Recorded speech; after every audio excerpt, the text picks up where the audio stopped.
No, I'm not on I'm on a PC. Hi, my name is Carver Shah from East Africa.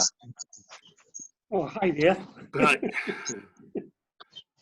I'm going to mute myself now, Nobby, okay? Okay. As I say, Gordon will be back in a minute. He's just setting up another laptop. I'm waiting on Bob Cooper coming online, and hopefully as soon as Bob's online we can start this. If Bob is out there, if you can let me know. Bob's just about to join us, Brian. Sorry about that. I'll hand it back to you, Gordon. Hello.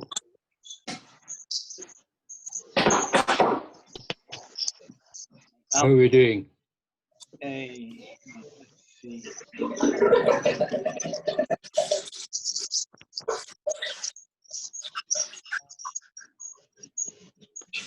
Nobby, if it's saying my internet connection's unstable, I've never seen that before. So if that does happen, can you take over if you lose me? Bob's just logging in now, Brian.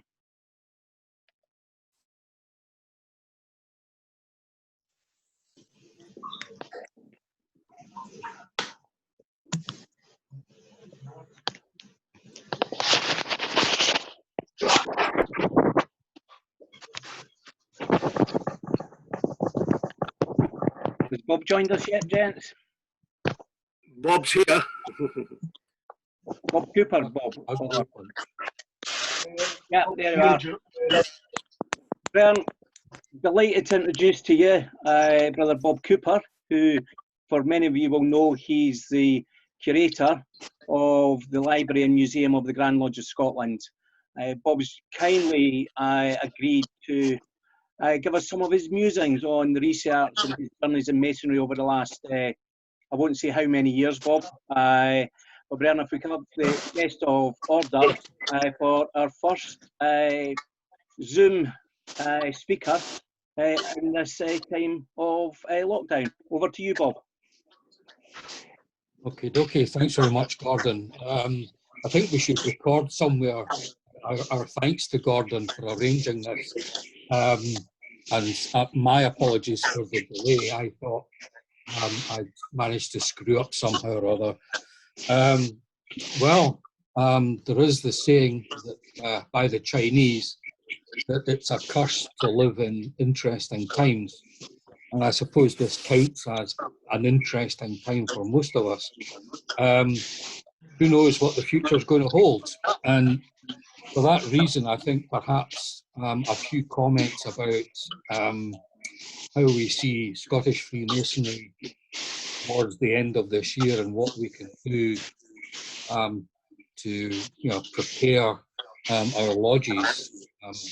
There's been quite a lot of chatter on the internet about what the state of the craft is going to be in the future. And so there's a few things that I think we need to think about.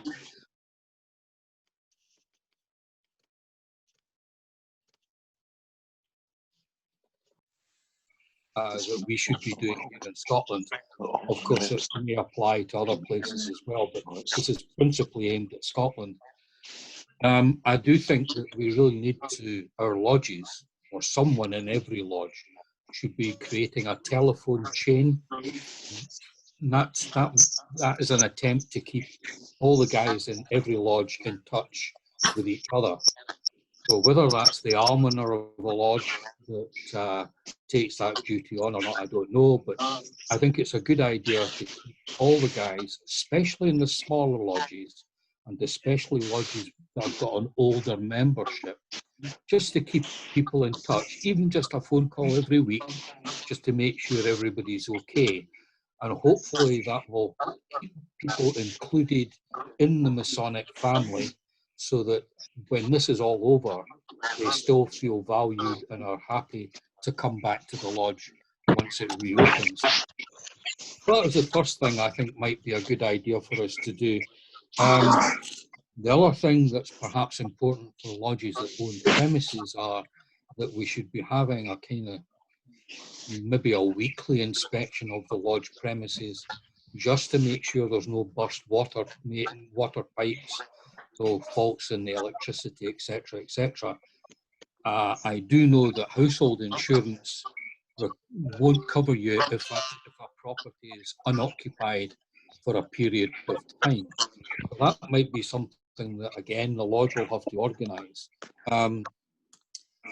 Other things that pop into my mind that we might want to think about doing is when we do get back to normal, and we will get back to normal, but when we get back to normal, we should have some kind of a plan. What are we going to do for the first few meetings? Are they just all going to be business meetings?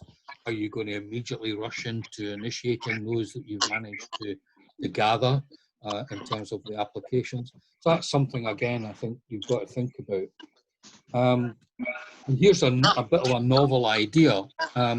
Somebody suggested online today that we should all be taking photographs of the first meeting after this crisis is over. I think that's a kind of neat idea, that here we are getting back together after a delay of however many months it will be. Here's our coronavirus photograph. And it's just a way of recording the fact that the lodge did get back together as a lodge. And I think that's a kind of nice idea. And the last thing to mention, I think, just at this point, is that I would encourage everybody to take part in the online survey that's been arranged by Grand Lodge. And that can be found on the Grand Lodge website, grandlodgescotland.com. Under news, the link to the online survey is there. Under news, as I say, on the Grand Lodge website. Takes maybe, I don't know, 15, 20 minutes to complete. And this is to inform Grand Lodge of what we, the members, think on a whole variety of different things. So I think it's very important. It also gives you a chance to make your feelings known, shall we say, on all sorts of subjects. So it's a chat, and it's anonymous. That's the most important thing. Anonymous, you can say what you like, and there's not going to be any Grand Lodge reaction to individuals. So an anonymous survey, very useful. You get your say. So that's the adverts over, if you like, the things I think we should be doing for the future. Now, I don't know if Gordon in his introduction suggested that we might have time for a few questions afterwards. What I would suggest is that you hang on to those questions at the end, and then we will get, I don't know, however long we've got left. We're limited to a maximum of 40 minutes. But we'll get a chance to answer some questions. So by all means, note them down as we go along, and we'll get through as many as possible at the end. So this now gets into the second part of my rambling thoughts with you tonight. And as you know, I'm extremely interested in history, the history of the Scottish craft, as well as the history of Scotland, because the two go together. And sometimes we forget that. And unfortunately, many historians, academic historians, all sorts of writers, journalists, etc., never ever seem to mention Scottish Freemasonry when they're discussing the history. And in my opinion, Scottish Freemasonry played an incredibly important part in the development of this country. It had a large input into how we see ourselves, how the Scottish nation developed, and how it reacted to contact with other cultures and other countries, particularly in the late 17th century and 18th century. So that's the kind of thing that I would like to talk about a little bit. The other problem that we do have here, and I'm not trying to be in any way xenophobic, but our neighbours to the south are much larger. They have 10 times the population, and therefore roughly 10 times the number of Freemasons that we do. They're also much, much richer. And I mean that in a very simple factual terms. They've got a lot more money than we have. And that means their message comes across much louder and more frequently than we can promote ourselves. across the world. I mean, I hope that a lot of us in Scotland already know this story. I've been banging this drum for a very, very long time. Our interest must lie, I think, as Freemasons before 1717. And that is simply because anything before 1717 is completely surrendered to us here in Scotland. Our neighbours south of us have got nothing compared to the records and the information that we have before 1717. Of course, once 1717 arrives, then we're in a competition with them in terms of what material, historical material that we have. And I think we can hold our end up with a debate after 1717, but I think we very definitely win hands down on anything that happens before 1717. And that's what I particularly would like to talk about. And I do hope someone's got a clock ticking, because I have been known to ramble on and on and on, and then the screen goes blank and I wonder, oh my goodness, they've all deserted me. So is that Gordon saying he's going to I've out at got me the when clock on you. I've run out of time? Well, that's fine, Gordon. You're the referee for this night, the guy with the gong. Okay, so before 1717, and I tend to look at this chronologically, because that's one of the easiest ways to work out what happened and how things developed and how things changed and all the rest of it. And of course, those of you who know me will know that I have an abiding fascination with what was happening in the very late 16th century, and specifically in relation to the sudden appearance of lodge records. Why did Scottish lodges suddenly start to write things down? And this again takes me back to this idea that when we're talking about 16th century, that is like the 1590s, we're the only ones that are on that chessboard. That's as simple as that. We're the only ones that can play the game in the late 16th century. There is no other country that can demonstrate the information that we have, demonstrate the activities that we have in lodges. And so trying to understand or trying to grasp why suddenly Scotland bursts out with all this suddenly written material about the activities of lodges. And we do have to bear in mind, of course, that we're talking about stonemasons lodges. But again, we've got to remember that Scotland is the only place on this planet that has these kind of lodges forever. You know, I mean, there are some indications of other things happening, like the Compagnards in France, or the Freemasonry in Germany, but they are the information about them is very slight, and there's certainly nothing in the scale of the written records that we have here. And I don't think, even if you try to compare ourselves with France and Germany, we can't. It's trying to compare an apple with an orange. So that's why I say the field is completely clear, except for Scotland. Scotland's the only place in the world that's demonstrating the length and the breadth of this kind of information. And that brings me to the hero of the story, if you like. All this stuff suddenly appears because of one man, William Shaw. Unfortunately for us, we don't know a huge amount about this individual, but he was the guy that causes all this stuff to suddenly appear.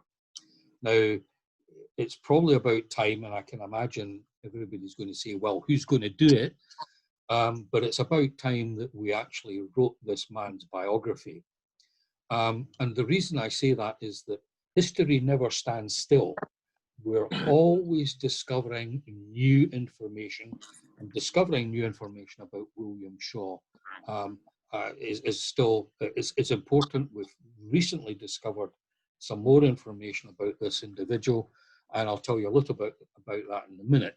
But why is he important? Well, William Shaw, and forgive me if you've heard this before, but it always bears repetition. William Shaw is incredibly important because he was the guy that wrote down the first instructions for the governance of lodges anywhere. The first man to actually put pen to paper to tell lodges what to do.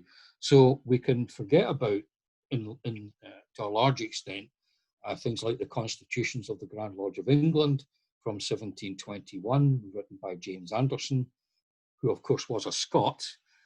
Let's never forget that. I always quite like to mention to our English brethren that it took a Scot to write their first rules and regulations for them. But he was a Scot from Aberdeen, but he's much further down the road than this guy, William Shaw.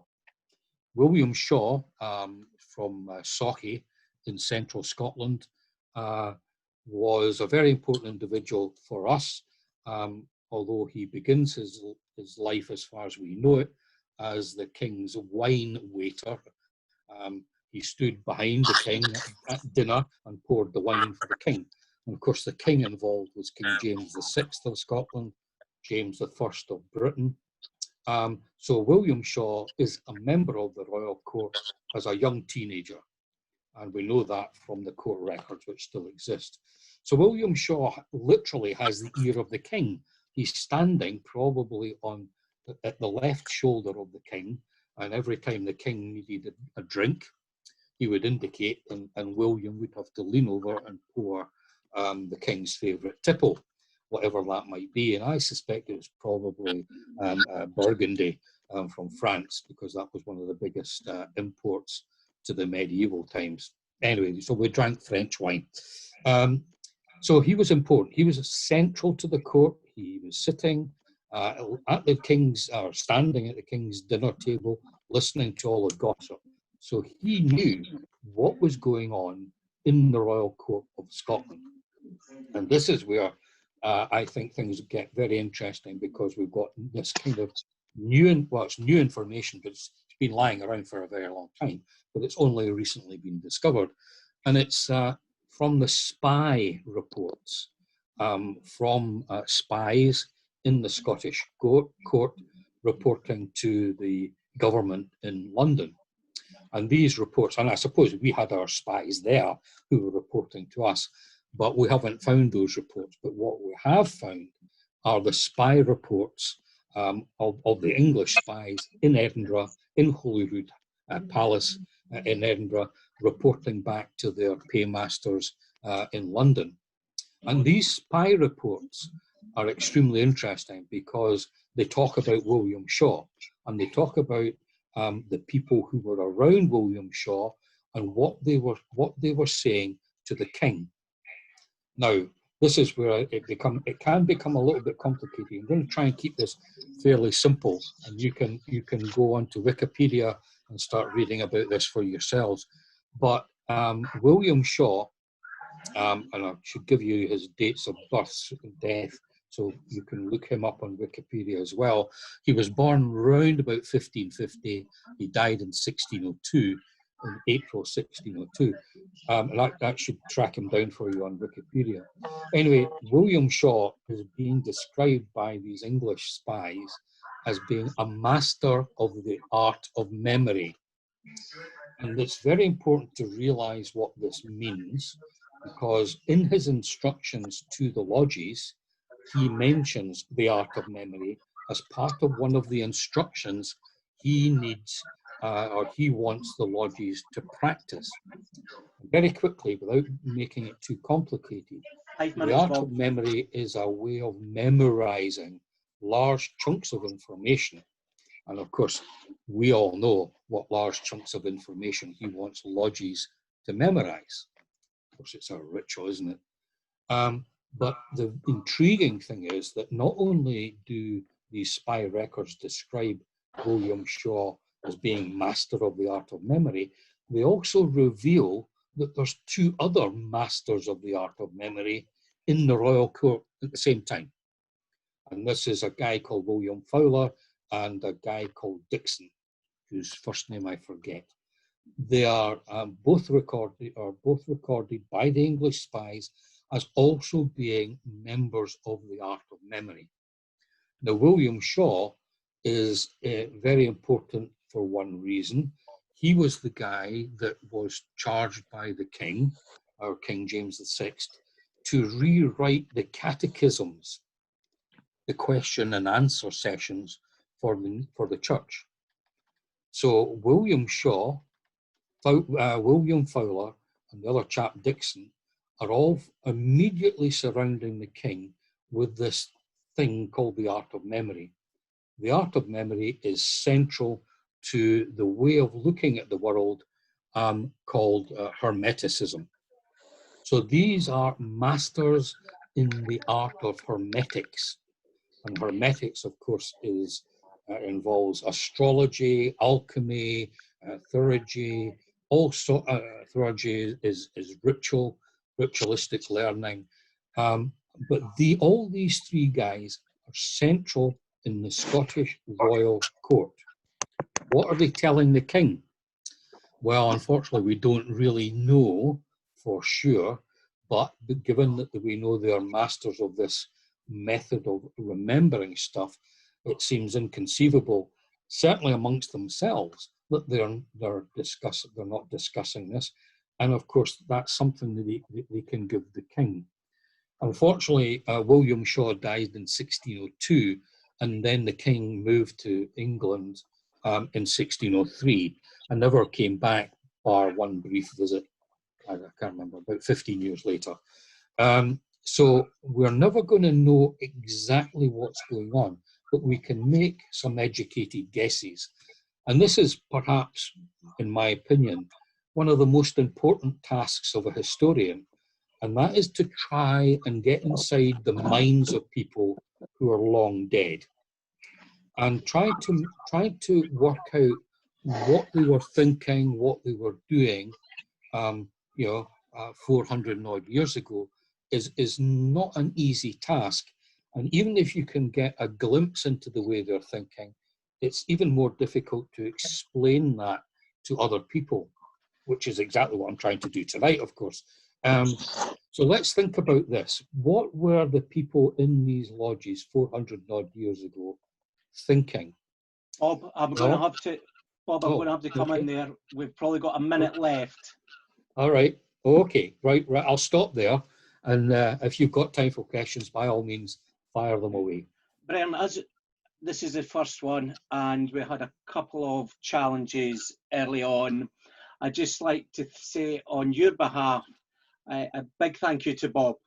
Bob, it's been very enlightening in this state of lockdown. Brian, we will try to do this once a week on a Tuesday.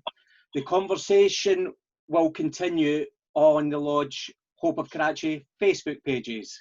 So please come along there this evening and post questions to each other. The big lesson to me is let's keep the speakers muted, Brian. When it comes to 9 o'clock this evening, Brian, and the 9 o'clock toast that's going around, can I commend to you Lance Corporal Brodie Gillen, killed in action in Iraq a few weeks ago, a member of the Scottish and North Irish Yeomanry. Next week, Brian, Brother Callum Robertson, past master, Heart of Midlothian, will talk to us about Masonic music. Thank you all for attending. Good night. Thank you, Bob. Hey, Gordon. Good night, Gordon. Thanks very much, and Bob. Good night. Bye. Cheers, Gordon. Good night. Right, Gordon. Most informative. Thank you. Thanks very much. From the northeast corner here, good night and thanks again. Cheers. Thank you very much. Thank you, boys. Good night. Thanks very much. Thank you, gents. Thanks very much. Hey, everybody. I will be doing mostly usual nightly meeting. I Good will night, brethren. Lance Corporal Gillen in that as well. Night. Night, Brian. Thank you, Brian. Good night. Cheers from all the 4 and Danning 174. Good night. Thank you very much.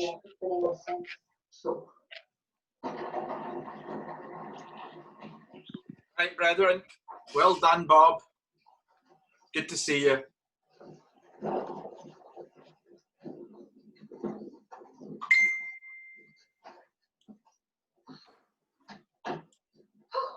What's with all the secrecy? Cat and I broke up. Honey, it's no secret. Everyone in town is talking about it. Oh. Well, I want to give him his stuff back. So was telling me. I don't want to see him. Someone just flushed. I don't want to see anyone, you know.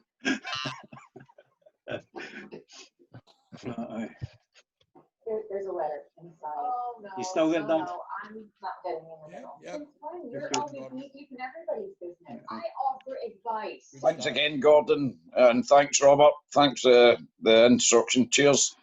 It'll be easier for Jack this way. I know we haven't